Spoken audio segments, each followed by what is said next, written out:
Good to be with you today. We're starting to come down to the end of this season that we call Advent.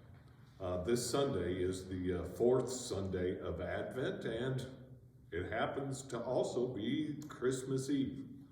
So in the morning we will celebrate the fourth Sunday of Advent, and then in the evening we will celebrate Christmas Eve.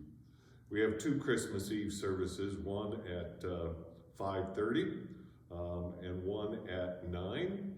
Both services will be candlelight services. The one at 9 late in the evening will also have communion.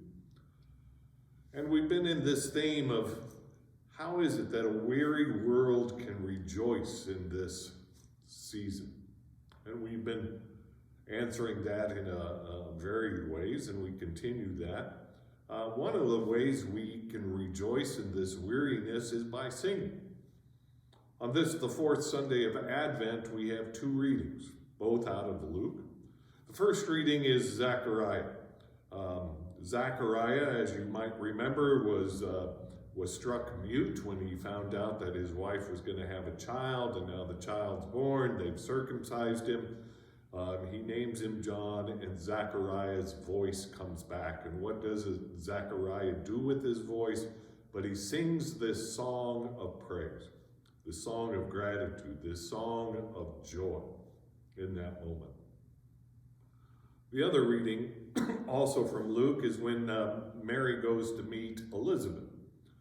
And when Elizabeth is greeted, she shares this blessing, and the child John leaps in her womb. Mary responds by also singing. She sings what we normally call the Magnificat. She sings this song of praise. But Mary's song is also more than that. Mary's song is also this song of hope, this song of joy, this song of peace.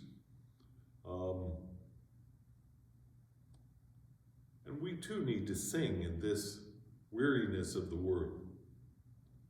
Singingness is this embodiment of the joy that we feel.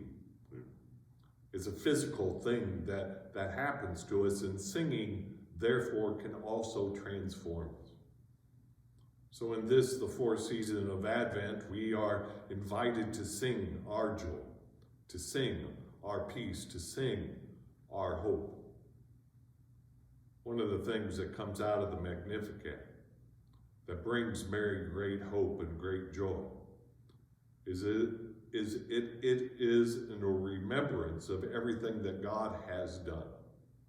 And if we can remember what God has done, how can we not be joyful? So what are the songs in your heart? What are the songs that are coming out in your life? What are the songs of joy that you cannot help but sing?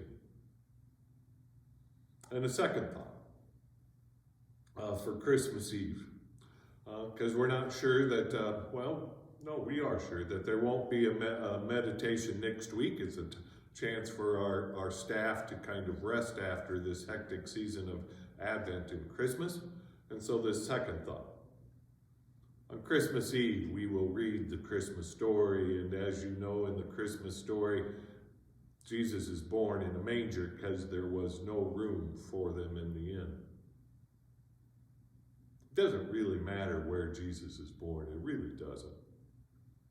What the story tells us is that God makes room for it no matter where, no matter when. That God makes room in all kinds of circumstances of life. There's room for Jesus. There's room for Mary and Joseph. God even makes room for the shepherds who come and celebrate. God makes room for the Magi. God makes room for us all the time, no matter where and no matter when. So in this season of Christmas, we have to ask, if God can make room, can we make room? And not just a sentimental room in our heart for more, but that's a good place to start. But how about physical space? How can we make more physical space, more hospitality in our lives for others so that others might also know the joy and the peace and the hope that we have in our lives? How do we expand our personal space as God expanded the space in that manger to encompass a lot of people? How do we expand that space in our checkbook to encourage and include more? How will you include more in your life? How will you make room? For if God can do it, we can do it as well. In God's world, there's always room. There's always space for you. So let us make room and let us make space for others. Wishing you all the best Christmases, and we hope to see you soon.